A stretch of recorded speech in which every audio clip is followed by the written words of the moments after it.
ESG는 환경, 사회, 지배구조의 영문 첫 글자를 조합한 단어로요. 기업 경영에서 지속 가능성을 달성하기 위한 세 가지 핵심 요소인데요.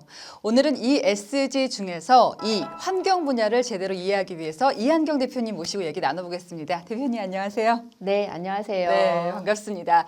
대표님, ESG에서 environmental, 환경을 이해하려면 뭐를 알아야 될까요? 네. ESG 경영의 이 환경은 기후변화를 빼놓고는 설명이 되지 않습니다. 네. 진행자님은 요즘 기후위기 체감하고 계신가요?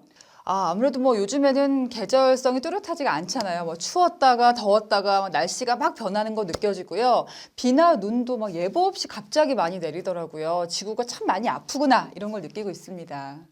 네, 그렇습니다. 아마 진행자님뿐만 아니라 많은 분들이 기후변화에 대해서 피부로 느끼고 있을 겁니다. 네. 2021년 세계 경제 포럼에서 발표된 자료가 있는데요.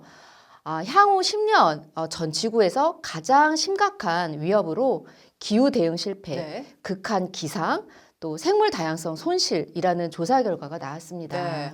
생각보다 기후 위기 우리가 알고 있는 것보다 더 심각한 수준에 다다랐다는 생각이 드는데요. 대표님 그렇다면요. 세계적으로 기후 변화로 인해서 대표적으로 어떤 일들이 벌어지고 있을까요? 2022년에 벌어진 네. 일인데요. 파키스탄은 국토의 3분의 1이 홍수로 침수가 되었고요. 미국도 플로리다 전역이 500년에 한 번 있을 법한 홍수를 겪었습니다. 지금도 세계 곳곳은 이상 기후로 몸살을 앓고 있는 상황이고요. 많은 뉴스에서 기후 재난에 대한 기사를 접하실 겁니다. 우리나라도 2022년 여름에 115년 만에 와. 1일 최고 네, 강수량을 맞습니다. 기록했지요. 저도 뉴스에서 많이 전해드렸던 게 하나하나 기억이 납니다. 지금까지 기후변화로 인한 세계적인 재해 기록 말씀을 해주셨는데 우리나라도 다른 나라 못지않게 기후 위기를 많이 겪고 있는 것 같습니다. 일상에서 또 우리가 쉽게 느껴지기도 하는데요. 그렇다면 우리나라도 이에 대한 심각성을 체감해서 그 대책을 마련하는 게 시급하지 않을까요? 네, 맞습니다. 이러한 기후변화를 막기 위해 우리도 많은 노력이 필요합니다. 네. 좀 더 정확히 표현하자면 막는다 보다는 늦추기 위해서라는 표현이 더 와닿을지도 모릅니다. 따라서 우리나라뿐만이 아니라 전 세계 국가들이 탄소 중립에 동참하고 있습니다. 여러분들은 파리 협정에 대해서 들어본 적이 있으실 네. 겁니다. 파리 협정은 바로 이러한 기후변화를 막기 위해서 당사국 195개의 정상이 모여서 지구 온도 상승폭을 산업화 이전 대비 2도씨 이하로 억제하겠다는 데 네. 서명을 한 것입니다. 전방위적인 변화를 꾀한 것이죠. 맞습니다. 이제 파리 협정을 통해서 세계 각국들이 기후 변화가 이렇게 심각하구나 알게 되고 노력하는 그 자세가 인상 깊었는데요. 이런 협정이 그냥 협정으로 끝나는 게 아니고 실질적으로 효과가 있어야 되잖아요. 그러려면 어떤 노력을 기울이고 있을까요? 네, 몇몇 국가는 네. 강력한 탄소 중립 이행을 위해서 법제화도 추진을 하게 됩니다. 우리나라도 포함이 되었고요. EU, 일본, 영국 등은 2050년 네. 탄소 중립을 국가 차원에서 법제화한 상황입니다. 자, 우리나라도 법제화가 완료됐다고 하셨는데 언제 어떤 법이 통과됐습니까? 네, 우리나라는 2021년 9월에 기후위기 대응을 위한 탄소 중립 녹색 성장 기본법이 공표가 되었고요. 네. 1년 후인 22년 9월 25일부터 시행이 되고 있습니다. 이 법은 2050 탄소 중립 이행을 위해서 법적, 제도적 절차를 체계화한 것이라고 할 수 있습니다. 우리나라는 그런데요. 다른 나라는 어떨까요? 네, 대표적으로 미국의 사례를 살펴보면 네. 미국은 바이든 정부가 들어서면서 다시 파리 협정에 동참을 하게 됩니다. 21년 4월에는 미국이 주도하는 기후 정상회의를 개최하기도 하였고요. 우리나라를 포함해서 많은 대다수의 국가가 탄소 중립 목표를 상향하는 NDC라고 하는데요. 네. 국가 감축 목표를 제출하면서 전 세계가 탄소 중립 이행이 본격화되는 분위기입니다.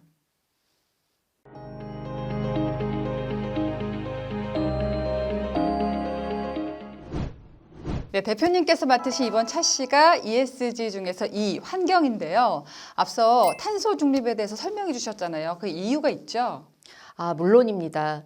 그 이유는 바로 이 국제 규범이 기업의 ESG를 다시 촉진했다고 생각했기 때문입니다. 네. 저는 15년 전에도 ESG 업무를 했었습니다. 녹색 금융이라는 타이틀로 업무를 했었는데요. 네. 공공기관이 보유하고 있는 많은 환경 정보들을 법인 단위로 전환을 해서 금융기관이 평가에 활용할 수 있도록 하는 프로젝트를 그 당시에 추진을 했었습니다. 그때 제가 가장 많이 들은 질문이 이 환경 정보가 기업에 어떤 영향을 미치는데요? 상관성이 없으면 저희는 반영하기 어렵습니다. 였습니다. 그럴 수밖에 없습니다. 그렇게 반응이 나온 이유는 뭘까요? 그 당시에는 네. 환경과 기업 경영 간의 상관관계를 설명하기가 그렇죠. 매우 어려웠고 그랬기 때문에 ESG에서 환경은 중요도가 매우 낮았었습니다. 자, 그렇다면 대표님 세월이 많이 흘렀잖아요. 현재 상황은 어떤가요? 지금은 상황이 많이 달라졌습니다. 탄소 중립은 새로운 국제 규범으로 산업 규제, 무역 규제, 또 금융 규제로 작동을 하고 있고 네. 또 이러한 과정에서 소비자 인식도 바꾸고 있는 상황입니다. 이러한 경영 환경 속에서 우리 기업이 직간접적으로 재무적 영향을 받고 있는 것이죠. 네. 이는 기업의 공시 의무화, 또 공급망 실사 등 규제로 작동을 하고 있고 또한 새로운 사업 기회를 찾는 형태로 기업 경영 형태도 바꿔놓고 있다고 보여집니다. 네, 대표님, 앞서 ESG에 대한 정의를 간략하게 말씀을 드렸기 때문에 이미 많이들 이해하셨을 것 같습니다. ESG의 이 환경에 대해서 좀 더 얘기를 나눠보면 좋을 것 같아요. 네, 좋습니다. ESG의 환경은 기업 경영 활동으로 인해 미치는 환경 영향으로 정의가 되고 있습니다. 네. 가장 대표적인 요소가 기후변화 대응이라고 할 수 있습니다. 기후변화 못지않게 중요한 요소로는 또 생태계 보호, 자원 절약, 환경 오염 등이 있으며 이는 전통적으로 적용되었던 환경 경영 요소이기도 합니다. 네. 여기서 과거와 정말 다른 특징이 있는데요. 조직의 경영 활동의 범위가 우리 사업장에서 전 과정 밸류 체인으로 범위가 확장되었다는 것을 의미합니다. 네. 즉 우리 법인이 책임지는 제조 사업장의 환경 영향뿐만이 아니라 주요 부품과 소재가 생산되는 과정에서의 환경 영향도 고려해야 된다는 것입니다. 네. 바로 이러한 측면이 중소 중견 기업에까지 ESG 대응이 필수적인 사항이 된 이유이기도 합니다. 자, 이제는 기업 경영을 할 때 ESG라는 단어 떼어놓고 볼 수가 없게 됐습니다. 그렇다면 ESG 중에서도 오늘 다루고 있는 이 환경 분야에 대한 중요성 그리고 대응 방법은 어떤지도 좀 궁금합니다. 최근 전경련에서 실시한 설문조사에 따르면 가장 중요한 분야로 환경이 꼽혔고요. 네. 또 중소기업은 환경 분야의 대응이 가장 어려운 것으로 조사되었다고 합니다. 그리고 한국 ESG 기준원에서 발표된 자료가 있는데요. 네. 코스닥 상장사의 대부분이 97% 정도가 중소 중견 기업입니다. 여기에서 이 부분에 대한 수준이 매우 낮은 상황으로 발표된 바 있습니다. 그러나 제가 필드에서 환경 분야에 대한 컨설팅을 하게 되면 우리 기업들은 환경 쪽을 안 했을 뿐이지 못하는 것은 아니다. 네. 즉 실행을 하면 가장 개선 가능성도 높은 분야다라고 말씀드릴 수 있을 것 같아요. 네.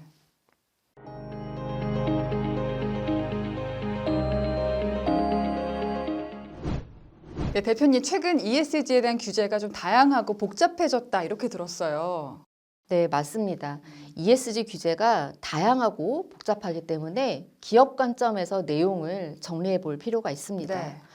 우리 기업은 ESG에 대한 요구를 크게 두 개의 루트로 받고 있습니다. 바로 고객사와 금융기관입니다. 먼저 고객은 왜 ESG를 요구할까요? 좋은 질문입니다. 네, 제가 강조하고 싶은 것이기도 합니다. 우리 고객이 왜 ESG를 요구하는가? 바로 그들의 고객이 요구하기 때문입니다. 즉 EU, 미국 등의 사업 기반이 있는 국내 대기업을 비롯한 글로벌 기업들이 ESG 규제에 직접적인 영향을 받고 있습니다. 자, 그렇다면요, 금융기관들은 또 어떤 요구를 할까요? 마찬가지입니다. 금융기관들도요. 글로벌 금융감독기구에 의해서 직접적인 규제를 받고 있는 상황입니다. 기후변화로 인해서 투자 자산에 어떤 영향이 있을지를 공시하고 네. 투융자 절차에 기후 리스크를 고려하도록 요구하고 있습니다. 이들 금융기관은 TCFD, SBTI, CDP 등과 같은 글로벌 이니셔티브를 활용해서 우리 기업이 기후변화로 인한 위기와 기회 요인을 파악하고 이를 재무적 영향으로 산정하고 보고하기를 요구하고 있습니다. 네, 금융기관뿐만 아니라 글로벌 기업들도 우리 기업에 요구하는 것이 있을 것 같은데요. 어떤 게 있을까요? 네, 글로벌 기업들은 그들의 ESG 규제에 대응하기 위해서 그들의 밸류체인에 있는 국내 중소 중견 기업에 다양한 요구를 하고 있습니다. 네, 다양한 요구 어떤 것들이 있을까요, 대표님? 예를 들면 네. 가장 대표적으로 탄소 배출량을 산정해라. 그리고 감축을 해라. 이런 부분이 있고요. ESG 각종 이니셔티브를 대응한다던가 네. 알리백 동참 등이 있습니다. 따라서 우리 기업들은 요구사항이 뭔지 정확히 파악을 하고 이를 체계적으로 대응할 수 있는 ESG 경영 시스템을 갖출 필요가 있다고 생각을 합니다. 네. 자, 우리 기업이 요구 사항에 대해 적절히 대응하기 위해서 ESG 경영 시스템을 갖춰야 한다고 하셨는데요. ESG 경영 시스템은 어떻게 설명할 수 있을까요? 네, 저는 ESG 경영은 크게 컴플라이언스, 또 관리 시스템, 정보 공개로 그룹핑을 해서 설명을 하고 있습니다. 네, 대표님, 서론에서 관리의 범위가 매 사업장에서 전 과정 밸류 체인으로 확장되고 있다는 말씀을 해주셨잖아요. 근데 최근 중소 중견 기업의 ESG가 시급해진 이유가 뭘지 좀 궁금합니다. 그거는 바로 공급망에 대한 ESG 영향이 크다는 데 있습니다. 맥킨지 보고서에 따르면 기업의 ESG 발자국의 3분의 2가 바로 공급 업체로 인한 것이라고 발표하고 있습니다. 네. 그리고 탄소 정보 공개 프로젝트라고 얘기하는 CDP에 따르면 회사의 직접 운영에 의한 배출량보다 스콥 3 배출량이 약 11.4배 큰 것으로 추정을 하고 있습니다. 여기에서 스콥 3는 바로 업스트림과 다운스트림에 해당되는 공급망을 의미하는데요. 이제 다른 관점에서 해석하자면 스콥 3를 고려하지 않으면 네. 탄소 중립을 실행하기 어렵다는 것을 의미하기도 합니다. 또 다른 자료 스탠다드 차터트에서 설문조사를 했습니다. 여기에서는 다국적 기업의 78%가 2025년까지 전환이 느린 공급업체와는 계약을 파기하겠다라고 발표를 했다고 하니까 위와 같은 상황을 설명하는 결과라고 네. 볼 수 있습니다. 그러니까 이제 공급망을 고려하지 않으면 탄소 중립의 실행이 어렵다고 말씀해 주셨는데요. 이에 대한 ESG 법제화는 잘 되어 있습니까? 네, 가장 대표적으로 ESG 규제가 현실화되는 것은 EU의 지속가능성 실사법이 있습니다. 네. 2022년 2월에 초안이 공개되었는데요.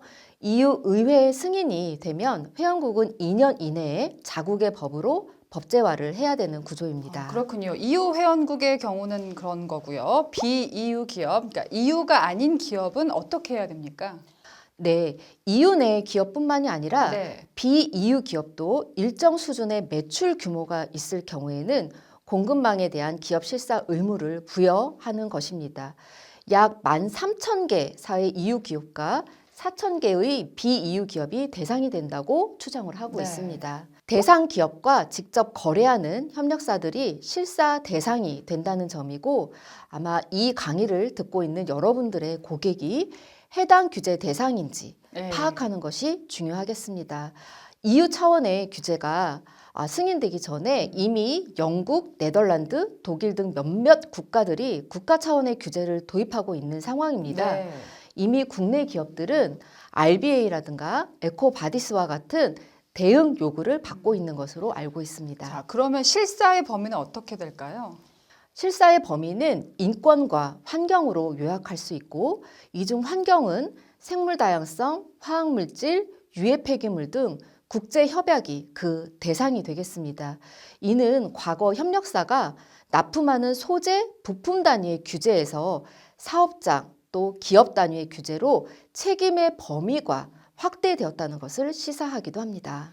그 외에 ESG 관련 규제는 또 어떤 것들이 있을까요? 다음으로 주목해야 할 것은 ESG 공시 의무화 규제입니다. EU에서는 기업 지속가능성 보고 지침의 핵심인 EU 지속가능성 보고 표준 ESRS 초안을 2022년 4월에 발표했으며 미국은 모든 상장 기업을 대상으로 하는 기후변화 공시를 확대하는 새로운 규칙안을 2022년 3월에 발표를 했습니다. 네. 2023년 4월에 최종안이 발표된다고 합니다. 네. 국제 회계 기준에서도 지속 가능성 관련 공시 기준을 발표한 상황이며 네. 2023년 6월까지 최종안이 발표될 예정이라고 합니다. 자, 대표님 총 3가지 법안 말씀을 해주셨는데요. 이 법안들의 핵심은 뭘까요? 네, 이 세 개의 법안들의 핵심이자 공통점은 네. 모두 스콥3 관리를 요구한다는 것입니다. 법안마다 약간씩 차이가 있긴 하지만 스콥3의 배출량을 파악하고 중요성을 판단해서 공시하라는 내용은 일맥상통한다고 보여지고요. 또 인증 여부, 회피 조항 마련 등 보다 명확한 내용이 곧 공개될 것으로 보여집니다. 네. 자, 대표님 계속해서 스콥3에 대한 이야기가 나오고 있잖아요. 좀 어려워요. 자세히 설명해 주실 수 있을까요? 네, 좋습니다. 대표적으로 EU의 공시 기준 중 기후변화에 대한 요건을 살펴보겠습니다. 스콥3에 15개 카테고리가 있는데 네. 중요한 카테고리를 규명하고 온실가스를 계산 또는 추정하라는 지침이 있습니다. 중요한 카테고리로는 업스트림, 또 제품 판매 및 사용, 폐기를 포함하는 다운스트림, 제품의 수송, 직원의 출장, 투자 자산 등이 명시되어 있습니다. 네. 또한 공개할 때에는 수집한 데이터가 1차 데이터인지 또 계산 방법론과 대상, 범위 등도 모두 기술하도록 되어 있습니다. 금융기관이 스콥3를 조사한다고 하면 아마 15번에 해당되는 투자 자산이 가장 큰 영향을 미칠 것입니다. 이 공시 기준은 바로 여러분들의 고객이 준수해야 할 요건이며 네. 이를 이행하기 위해서는 협력사에게 온실가스 데이터를 요구할 수밖에 없는 상황인 것입니다. 스콥3에 대한 언급이 많았는데요. 그림으로 보시면 좀 더 이해가 빠를 것 같습니다. 그림에서 표현한 것처럼 원부자재, 부품, 제조 장비를 제조하는 협력사를 업스트림, 네. 또 제품의 사용, 폐기, 운반 등을 다운스트림으로 구분을 하고 있고요. 이들 모두 스콥3에 해당됩니다. 즉 여러분은 고객사의 제조 사업장은 진한 녹색으로 표시된 스콥 1, 2에 해당되며 여러분은 협력사 포지션에 위치하게 되는 것입니다. 네. 대표님, 최근에는요, 이제 공급망에 대한 ESG 규제가 도입됐잖아요. 그 이전에도 글로벌 산업계에서는 좀 자별적인 노력이 있었습니까? 네, 있었습니다. ESG 규제가 도입되기 10년 전에도 글로벌 산업계는 업종별로 자발적인 ESG 이니셔티브를 설립을 하고 운영을 해오고 있었습니다. 산업별 공급망 전반에서 각각 협력사의 지속 가능성을 평가하고 이들의 역량을 향상시키기 위한 이니셔티브가 존재하는데요. 네. 대표적인 것이 RBA 에코바디스라는 것이 있습니다.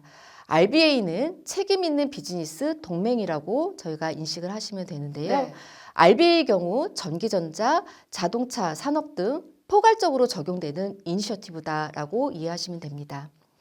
환경 분야를 살펴보면 다른 이니셔티브에 비해서 사업장의 환경 매체에 따른 규제 준수, 네. 또 EHS, 환경 안전 보건을 의미하고요. 이런 부분들을 중점적으로 관리할 것을 요구하고 있습니다. 크게 환경 인허가, 오염 방지, 자원 절감, 유해 물질 관리, 고형 폐기물, 대기오염 물질, 또 물질 규제, 물 관리, 에너지 절감 및 온실가스 배출 감축을 검토하고 있습니다. 네. 그리고 다음으로 살펴볼 것은 에코바디스인데요. 에코바디스는 최초에 서비스가 런칭되었을 때 제가 모니터링했던 기억이 납니다. 6개의 글로벌 화학회사가 연합을 해서 이 이니셔티브를 런칭을 했었고 현재는 다양한 업종이 참여하고 있습니다. 네.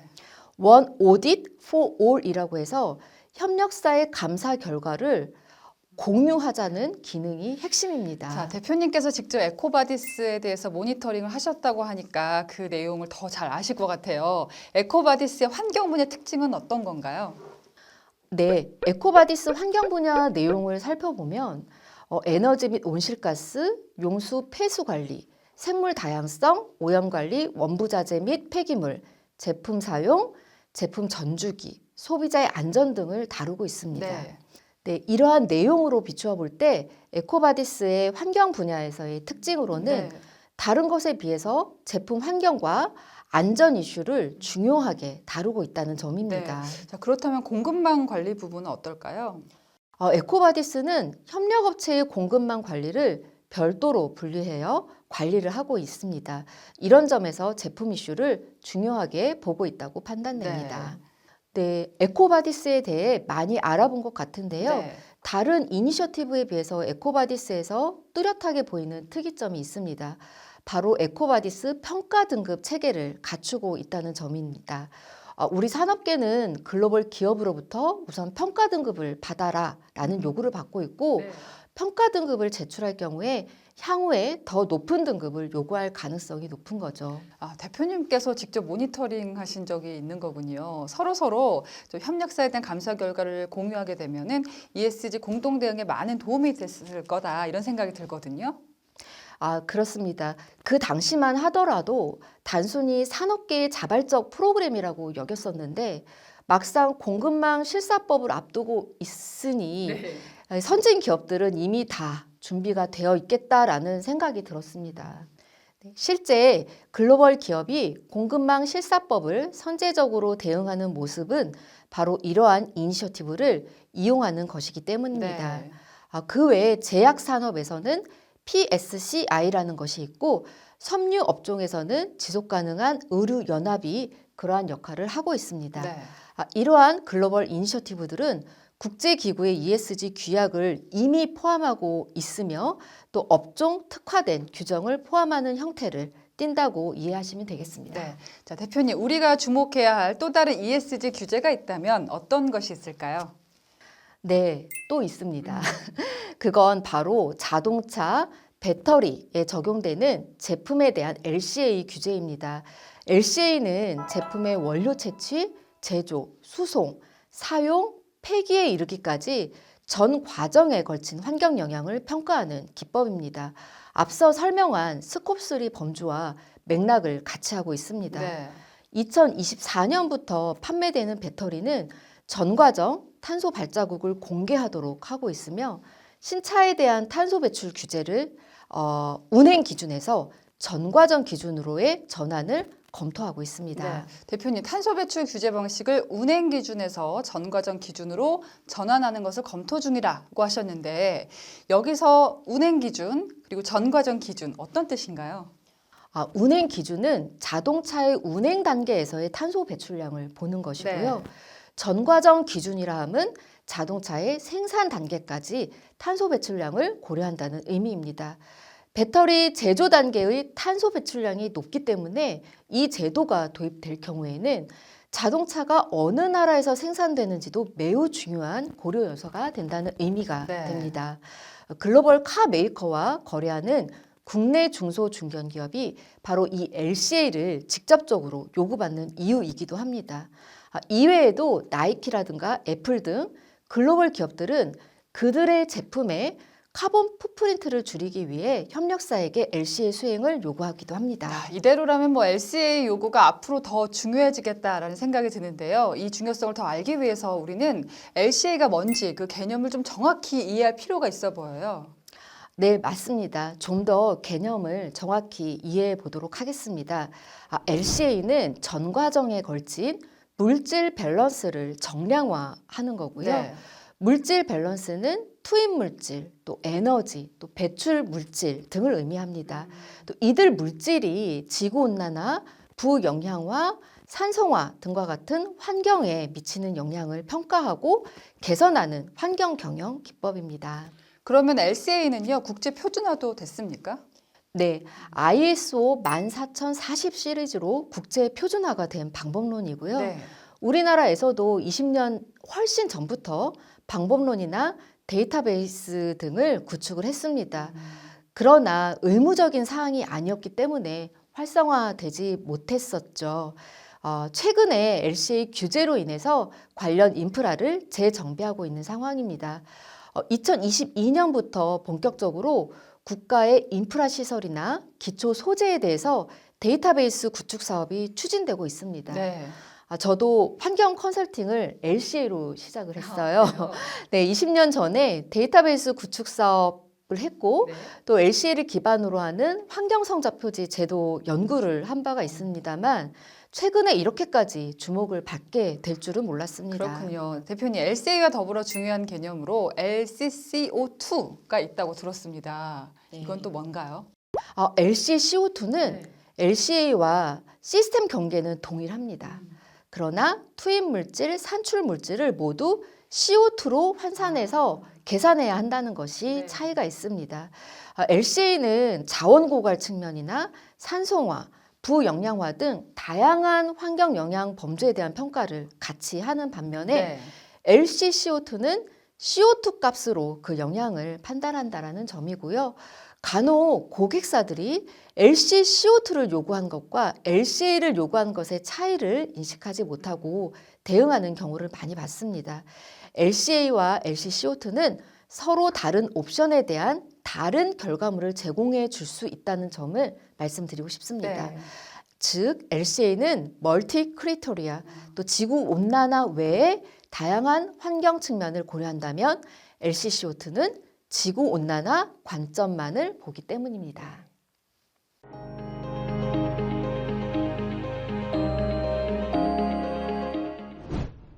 대표님, 중소중견기업이 요구받는 ESG 사항이 좀 다양하잖아요. 그런 만큼 요구 사항을 명확히 해야 할 필요도 있을 것 같은데요. 네, 맞습니다. 가령 ESG 정보 공개 요구를 예를 들자면 네.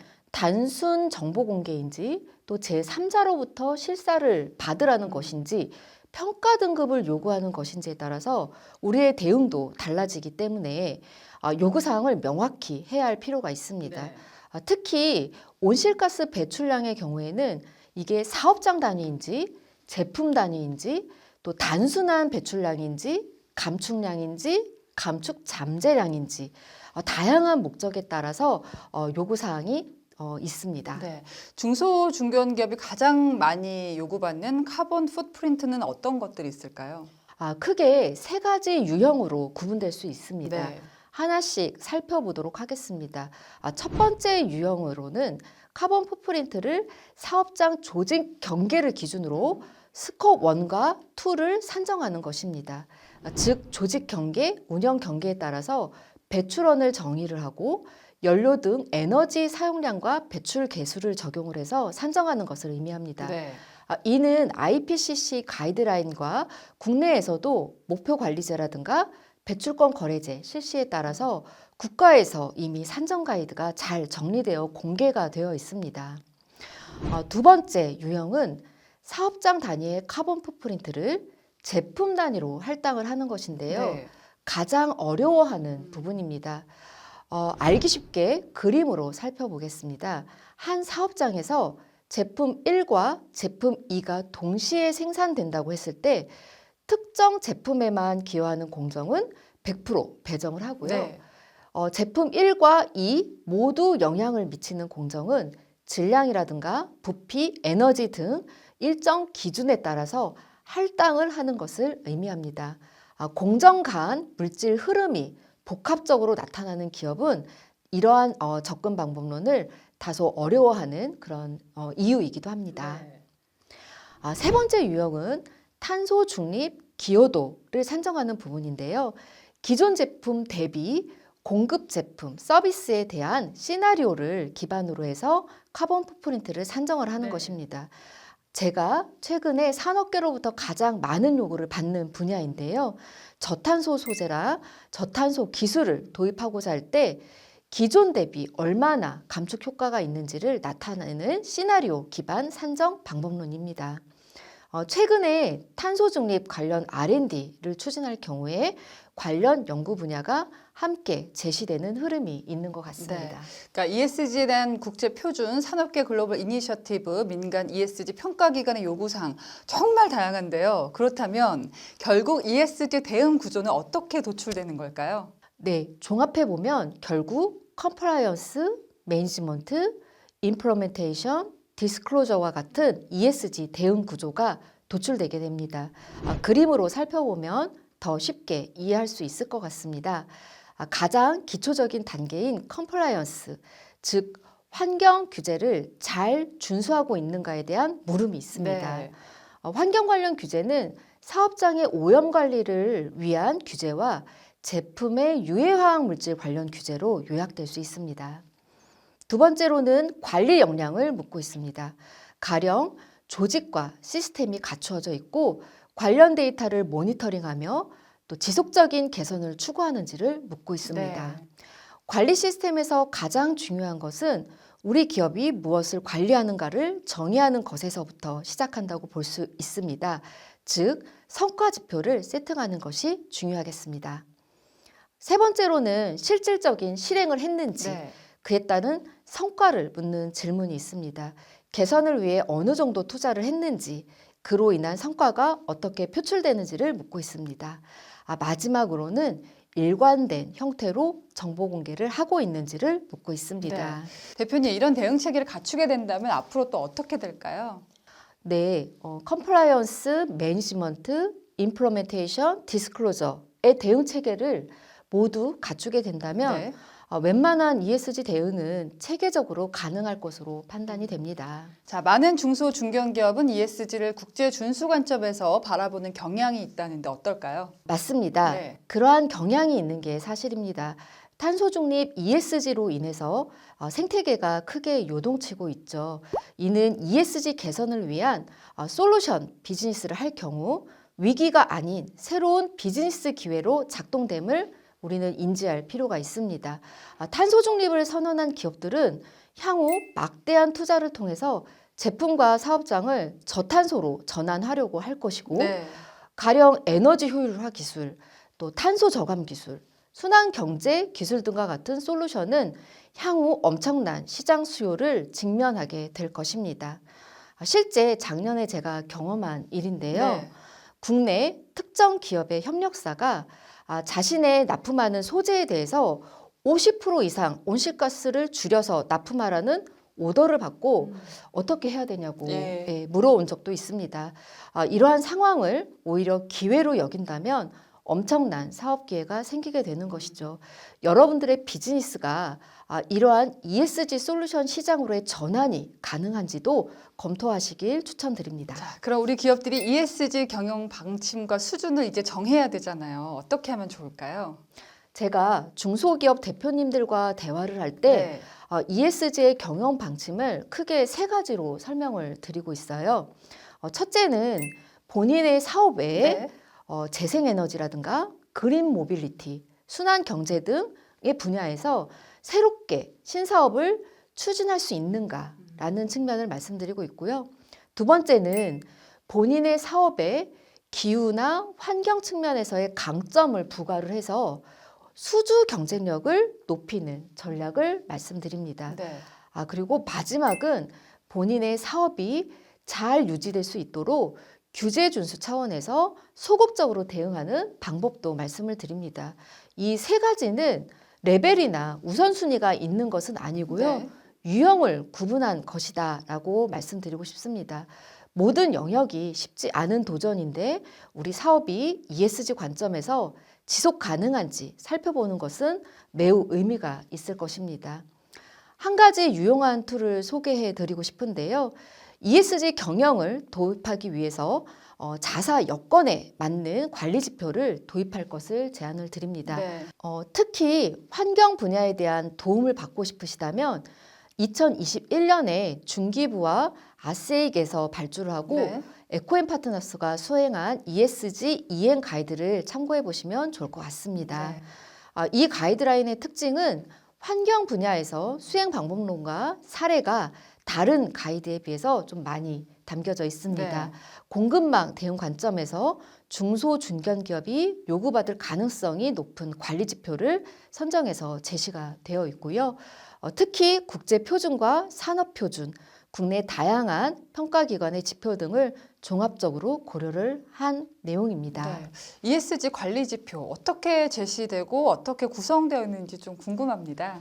네, 그럼 예시를 보면서 설명드리겠습니다. 해당 가이드라인에는 총 38개의 ESG 관리 지표가 제시되어 있습니다. 네. 그중에 50%가 환경 중심으로 기술되어 있고요. 환경은 크게 환경 경영 시스템, 환경 오염 예방, 자원 사용 절감, 에너지, 온실가스, 제품, 환경으로 구분되어 있습니다. 또 업종별로 관리 항목이 달라지기보다는 중요도가 달라질 수 있을 것 같습니다. 제조 기반이라면 또 사업장 관리 지표 몇 가지 정도 변경이 되는 형태가 될 것 같습니다. 네. 관리 항목의 적용 여부는 우리 기업이 B2B인지 B2C인지 또 상장 기업인지 아닌지에 따라서 적용하도록 가이드가 되고 있습니다. 하나씩 살펴보도록 하겠는데요. 먼저 환경 경영은 ESG에서 E를 작동시키게 하는 기업의 전략과 시스템을 의미합니다. 가장 기본적으로 묻고 있는 항목이 바로 이 환경 경영이 되겠습니다. 네. 환경 경영 목표와 전략이 있는지에서부터 실행하기 위한 조직, 또 성과평가 시스템이 작동되는지, 그리고 이러한 시스템을 증빙하는 인증을 보유하고 있는지, 또한 컴플라이언스를 사전에 센싱하고 준비할 수 있도록 체계를 갖추는지를 묻고 있습니다. 두 번째는 바로 제조 기반 기업이라면 필수적으로 관리해야 되는 환경 오염 관리 부분입니다. 네. 제품을 제조하는 사업장에서는 다량의 물질과 물을 사용하고 있고요. 또 오염물질을 배출하게 되는데 매체별로 준수해야 되는 규제가 있습니다. ESG에서는 당연히 규제 준수는 기본이고요. 사업장 스스로 감축 목표를 설정하고 지속적인 환경 개선을 하고 있는지를 중요하게 체크하고 있습니다. 네. 가령 사업장 인근에 지역 주민과 환경 갈등을 야기한다든지 또 인근 생태계에 안 좋은 영향을 미친다든지 환경 오염 복원에 책임이 있는지는 매우 중요한 관리 항목이 되고 있습니다. 세 번째는 자원 관리인데요. 지구의 자원은 매우 한정되어 있기 때문에 원부자재 사용량 저감 그리고 재생 소재 사용을 선호하고 있습니다. 네 번째는 에너지 및 온실가스 관리입니다. 에너지 가격이 급상승하고 있고 또 공급 안정성이 기업의 생산에 절대적으로 영향을 미치기 때문에 중요한 사항이 되겠고요. 네. 특히 온실가스 산정 및 감축 활동은 앞서 너무나 많이 강조드린 이유로 필수적인 관리 항목이 되고 있습니다. 반도체 생태계 같은 경우에는 글로벌 기업으로부터 알리백 동참을 요구받는 형태로 영향을 주고 있습니다. 네, 다섯 번째는 제품 환경입니다. 제품 환경은 B2C 기업군이라면 필수적으로 관리해야 하는 항목입니다. 소비자에 직접적으로 영향을 미치는 관계이므로 제품 환경과 또 그에 따른 안전성, 또 고객과의 커뮤니케이션 및 피드백 장치 등을 마련하는 것이 필수라 하겠습니다. S와 또 G는 다른 강좌에서 충분히 설명이 되는 것으로 알고 있고 본 자료는 참고만 해주시면 되겠습니다. 자, 관리 지표 항목이 ESG, 이 환경 분야만 살펴봤을 뿐인데도 굉장히 방대합니다. 이런 지표를 활용해서 우리 기업들이 ESG 경영에 한층 더 가까워지는 계기가 됐으면 좋겠습니다. 자, 대표님, ESG 경영 전략에서 환경 분야를 좀 이해를 하기 위해서 지금까지 달려왔잖아요. 이 방대한 내용 중에서 대표님이 꼭 강조하고 싶은 건 뭘까요? 네. 어느새 마무리 단계에 와 있습니다. 네. 많은 기업들이 그런 이야기를 합니다. ESG 도통 모르겠다. 표준이 안 되어 있는데 굳이 왜 지금부터 준비해야 되느냐, 그런 필요성이 있냐고 많이 말씀을 하십니다. 따라서 기다리기보다는 여러분의 고객이 현재 어떤 상황에 처해 있는지를 먼저 살펴보시기 바랍니다. 그러면 우리는 언제부터 무엇을 준비해야 할지 역으로 계산하실 수 있을 것입니다. 고객이 현재 어떤 상황에 처해 있는지를 살펴봐라. 아주 중요한 말씀입니다. 또한 다가올 ESG 시대를 맞이해서요, 우리 기업들이 미리 겁을 낼 필요도 없고요, 어렵다고 생각할 필요도 없을 것 같아요. 네, 맞습니다. 제가 드리고 싶은 말씀인데요. 어렵다고 미리 생각하지 않으셨으면 좋겠습니다. 상당 부분 우리 기업이 해오고 있는 것들이 많이 있습니다. 그리고 기업 여건에 맞는 관리 지표를 선정해서 관리해 나가는 것이 중요합니다. 관리 항목이 많다고 좋은 것은 아니고요. 기업의 의미 있는 체계를 갖추는 것이 더 좋겠습니다. 환경 분야는 컴플라이언스 외에 자원, 에너지, 환경오염물질, 온실가스 등 데이터 측정 및 관리가 핵심이라는 점을 강조하고자 합니다. 네, 지금까지 ESG 경영 전략 중 이 환경 분야에 대한 내용을 살펴봤는데요. 이 분야에 대한 공시 의무화, 공급망 실사, LCA 등 최근 현안에 대해서 좀 폭넓게 알아봤습니다. 또 우리 기업이 이 분야를 도입하기 위해서 어떤 요소들이 필요한지 이런 것들도 좀 파악을 해봤습니다. 이번 기회를 통해서 우리 기업이 지금부터라도 차근차근 ESG 경영 전략 세워보시기를 바라며 오늘 강의를 마치겠습니다. 대표님 고맙습니다. 네, 감사합니다.